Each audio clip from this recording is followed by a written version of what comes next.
How to book an appointment for Scotiabank. It's pretty simple and a quick process, so let's get started.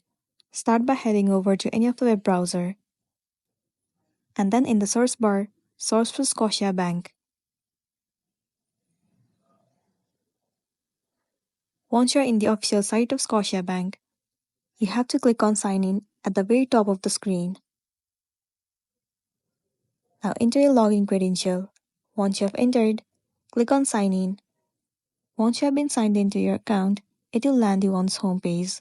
Once you're in this page, head over to More at the bottom right corner of the screen, and then move into Contact Us. Click on Book or Manage an Appointment. Choose the appointment that you want to book. Let me choose Personal Banking. Now over here you have to fill up some of the information. Choose and give the answer according to your need. Once done, you have to select the date and the time for the appointment. Once you have selected, tap on Continue at the bottom right. Now you have to fill up your personal information.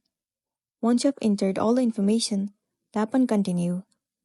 Click on this checkbox and then tap on Submit. And there you go, your appointment has been booked.